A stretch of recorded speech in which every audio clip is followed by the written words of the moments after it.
अगर मैं cast atrocities की बात करूं तो 2018 में जो कन्विक्शन रेट था 2.46%, वो रिड्यूस हुआ है 2019 में 1.75%। और जो अभी 2020 की अगर मैं बात करूं तो वो कन्विक्शन उस तरीके से नीचे जा रहा है और एट्रॉसिटीज़ बढ़ रही हैं, जिसके ऊपर मोदी सरकार को गौर करना चाहिए। हमारे दिल्ली की ही एक सोशल एक्टिविस्ट थी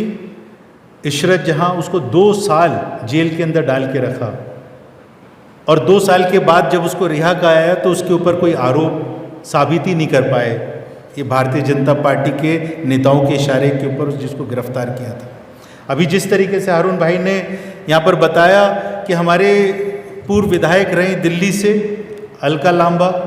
उसके घर के ऊपर केजरीवाल ने,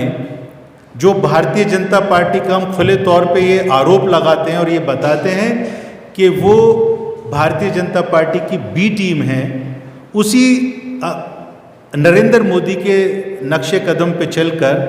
पंजाब के अंदर सत्ता हासिल करने के बाद, पुलिस का अधिकार मिलने के बाद, वो इस तरीके से जो भी उनके खिलाफ कोई आवाज़ उठाने की बात कर रहा है, उनके प्रशासन के चलाने के तरीके ऊपर अगर कोई प्रश्न चिन्ह लगा रहा है तो उसके घर पे पुलिस भेजने का काम कर रहे हैं। अलका लांबा के घर पे नोटिस भेज दिया, जैसा बताया कुमार विश्वास के घर पे नोटिस भेज दिया, और इस तरीके से उन्होंने तमाम उन आंदोलनकारियों के खिलाफ लिस्ट बना के रख रखी है, जिसको एक एक करके लोग टारगेट करने का काम करेंगे। मेरा भारतीय जनता पार्टी के नेताओं को ये कहना है कि जो आपकी ये अंबेडकर जी का नाम लेके अभी कल मोदी जी ने बड़ा बड़ा भाषण दिया जम्मू एंड कश्मीर में जाके, दलित समाज के लोगों को अपनी तरफ आकर्षित करने के लिए नरेंद्र मोदी जी फोटोग्राफर्स को सामने बैठा के सफाई कर्मचारियों के पाँव धोने का काम करते हैं, स्वच्छता अभियान चलाने का काम करते हैं। केजरीवाल अपना चुनाव चिन्ह झाड़ू का निशान लगाते हैं, और बड़े अफसोस की बात यह है कि जो सफाई कर्मचारी हैं उनको कई महीने यहाँ पर तनख्वाहें भी नहीं मिल रही हैं।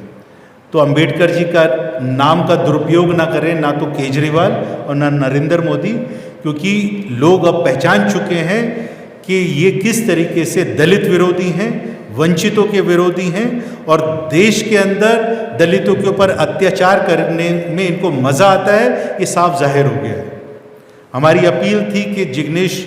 मेवानी को रिहा किया जाए। पूरे देश में कांग्रेस पार्टी ने इसके लिए आंदोलन किए।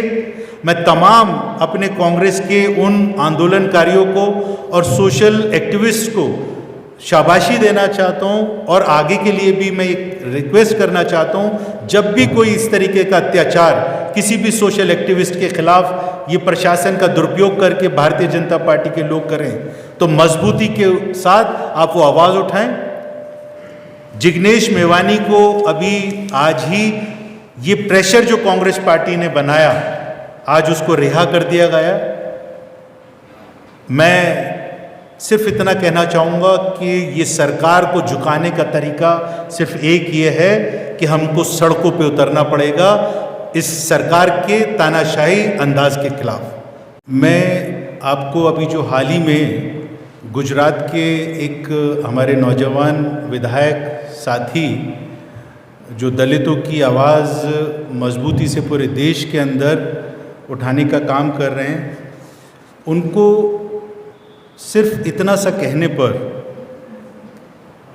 गिरफ्तार कर लिया गया। उनका कहना सिर्फ ये था कि जो नरेंद्र मोदी हैं वो गोडसे के भक्त हैं। ये बात भारतीय जनता पार्टी को, आरएसएस को और तमाम सरकारी मशीनरी को इतनी बुरी लगी कि उन्होंने उस विधायक को गिरफ्तार कर लिया। मेरा ऐसा कहना है कि अगर ये बात सच नहीं है, और उसको मैं भी दोहराना चाहता हूँ और मैं बड़े खुले शब्दों में ये कहना चाहता हूँ कि देश के प्रधानमंत्री हों, भारतीय जनता पार्टी के नेता हों, चाहे वो प्रज्ञा ठाकुर हों, साक्षी महाराज हों, जो खुलकर गॉडसे को अपना भगवान मानते हैं, आराध्य मानते हैं, उसकी तारीफ करते हैं। अगर ये गलत है तो नरेंद्र मोदी और तमाम भारतीय जनता पार्टी के नेता एक इसी तरीके से प्रेस वार्ता बुलाएं और वहाँ पे गॉड से मुर्दाबाद बोल दें। अगर गॉड से मुर्दाबाद बोल देते हैं तो हमको समझ में आएगा कि गॉडसे के भक्त नहीं है, गॉडसे को मानने वाले नहीं हैं। गॉडसे कौन था? गॉडसे महात्मा गांधी जी का हत्यारा था, जो शांति के दूत थे, जिन्होंने देश की आज़ादी के लिए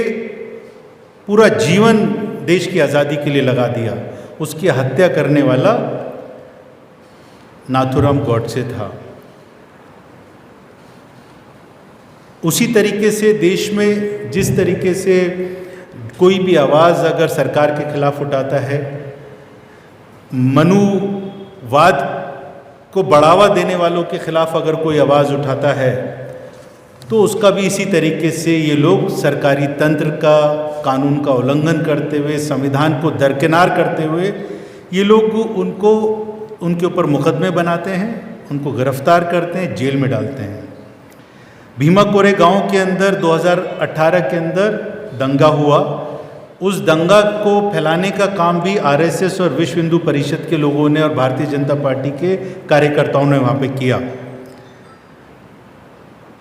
जो एल्गार परिषद के जो वहाँ पर पॉलिटिकल प्रिजनर्स हैं, मेरी इस प्रेस वार्ता में ये भी डिमांड है कि उन सब लोगों को रिलीज़ करना चाहिए, उनको रिहा करना चाहिए। आनंद तेलतुंबड़े, जिनको जेल के अंदर भारतीय जनता पार्टी के नेताओं के इशारे के ऊपर उनको बंद किया हुआ है। वारावारा राव, उमर खालिद, स्टैनले स्वामी की तो मौत हो गई, जो 84 साल के थे। उनके ऊपर कोई आरोप, इतना गंभीर आरोप नहीं था, लेकिन जिस आरोप के अंदर उनको बंद किया, उनका ये कहना था कि 84 साल की उम्र, जिनको पार्किंसन की प्रॉब्लम थी, जो पानी का गिलास भी उठा के नहीं पी सकते थे, वो सिर्फ ये मांग कर रहे थे कि मुझे सिपर दे दिया जाए ताकि मैं पानी पी लूँ। 84 साल के व्यक्ति को, जो बीमार थे पार्किंसन से, उनको सिपर नहीं दिया गया और उनकी मौत जेल के अंदर हो गई। तो ये भारतीय जनता पार्टी के जो नेता हैं, जिस तरीके से तानाशाही अंदाज के अंदर, और जो दलितों की आवाज़ उठाने वाले लोग हैं, वंचित समाज की आवाज़ उठाने वाले लोग हैं, उन लोगों को किस तरीके से प्रताड़ित कर रहे हैं, अत्याचार कर रहे हैं, ये जीता जागता उदाहरण आपके सामने है।